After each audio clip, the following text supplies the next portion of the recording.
दीप प्रकाश का घोतक है और प्रकाश ज्ञान का। परमात्मा से हमें संपूर्ण ज्ञान मिले, इसलिए दीप प्रज्वलन करने की परंपरा है। समस्त शुभ कार्यों का आरंभ दीप प्रज्वलन से ही होता है। जिस प्रकार दीप की ज्योति हमेशा ऊपर की ओर उठती रहती है, उसी प्रकार मानव की वृत्ति भी सदा ऊपर ही उठे, यही दीप प्रज्वलन का अर्थ है। जय श्री कृष्णा। स्वागत है आप सभी का एक बार फिर मेरे YouTube चैनल सखी हरिप्रिया पर। जैसा कि हम सब जानते हैं, अभी नवरात्रि का पावन पर्व चल रहा है और माता की भक्ति में सभी भक्त आनंदमय होकर पूजा आराधना में लगे हुए हैं। मैं आप सभी को आज इस वीडियो में बताने वाली हूँ कि अखंड दीपक का महत्व क्या है, उसे जलाने के क्या नियम है और उससे जुड़ी कई सारी जानकारियाँ। तो वीडियो के अंत तक प्लीज बने रहे ताकि आपको इस वीडियो का लाभ मिल सके। नवरात्रि में अखंड दीपक क्यों जलाते हैं?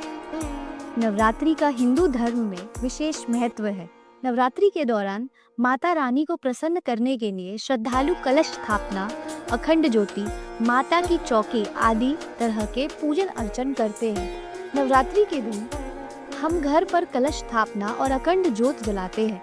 अखंड ज्योत पूरे 9 दिन तक बिना बुझे जलाने का प्रावधान है। अखंड ज्योति जलाने के बाद आप उसे अकेला नहीं छोड़ सकते और अगर ये ज्योति बुझ जाए तो अपशगुन माना जाता है। नवरात्रि में 9 दिनों तक देवी माँ को प्रसन्न करने और मन वांछित फल पाने के लिए गाय के देशी घी से अखंड ज्योति प्रज्वलित की जाती है। लेकिन अगर गाय का घी नहीं है तो अन्य घी से भी आप माता के सामने अखंड ज्योति जला सकते हैं। नवरात्रि के दौरान 9 दिन तक दीपक को जलाए रखना अखंड ज्योति कहलाता है।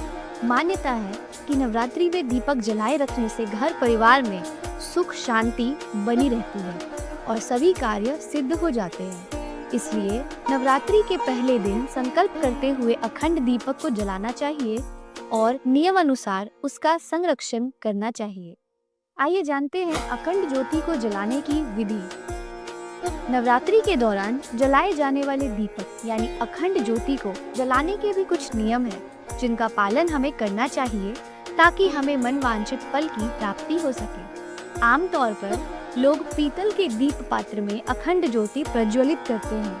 यदि आपके पास पीतल का पात्र ना हो तो आप मिट्टी का दीप पात्र भी इस्तेमाल कर सकते हैं, मगर मिट्टी के दीप पात्र में अखंड ज्योति जलाने से पहले दीप पात्र को 1 दिन पहले पानी में भिगो दें और उसे पानी से निकालकर साफ कपड़े से पोंछकर सुखा लें। शास्त्रों के अनुसार नवरात्रि में अखंड ज्योति जलाने से पहले हम मन में संकल्प लेते हैं और माँ देवी से प्रार्थना करते हैं कि हमारी मनोकामना जल्द पूर्ण हो जाए। अखंड दीपक को कभी भी जमीन पर ना रखें। दीपक को चौकी या पटरे पे रखकर ही जलाएं। दुर्गा माँ के सामने यदि आप जमीन पर दीपक रख रहे हैं तो अष्टदल बनाकर रखें। यह अष्टदल आप गुलाल या रंगे हुए चावलों का बना सकते हैं। अखंड ज्योति की बाती का विशेष महत्व है। यह बाती रक्षा सूत्र यानी कलावा से बनाई जाती है। 1.25 हाथ का रक्षा सूत्र, पूजा के प्रयोग किए जाने वाला कच्चा सूत लेकर उससे बाती की तरह दीपक के बीचों बीच रखें। अखंड ज्योति जलाने के लिए शुद्ध घी का इस्तेमाल करना चाहिए। यदि आपके पास दीपक जलाने के लिए घी ना हो तो आप तिल का तेल या सरसों का तेल का भी दीपक जला सकते हैं, मगर ध्यान रखें कि इसमें सरसों का तेल शुद्ध हो और उसमें कोई मिलावट ना हो। अखंड ज्योति को देवी माँ के दाईं ओर रखा जाना चाहिए, लेकिन यदि दीपक तेल का है तो उसे बाईं ओर रखना चाहिए। अखंड दीपक की लौ को हवा से बचाने के लिए कांच की चिमनी से ढककर रखना चाहिए।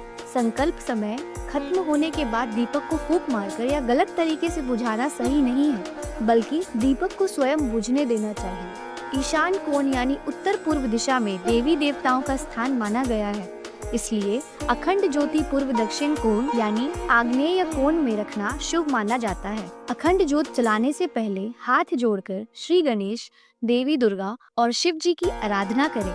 दीपक प्रज्वलित करते वक्त मन में मनोकामना सोच लें और माँ से प्रार्थना करें कि पूजा की समाप्ति के साथ आपकी मनोकामना भी पूर्ण हो जाए।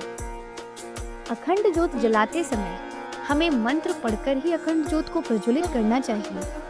वो मंत्र है ओम जयंती मंगला काली भद्रकाली कपालिनी दुर्गा क्षमा शिवा धात्री स्वाहा स्वधा नमस्तुते, या दीप ज्योति परम ब्रह्मा दीप ज्योति जनार्दन दीपो हरति मे पापम संध्या दीप नमोस्तुते।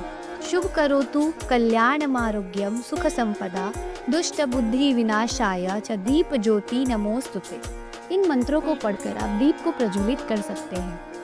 आपके मन के सकारात्मक भाव ही आपके मन को शुद्ध रखने और आपकी भक्ति को बढ़ावा देंगे। इसीलिए सकारात्मक होना बहुत आवश्यक है।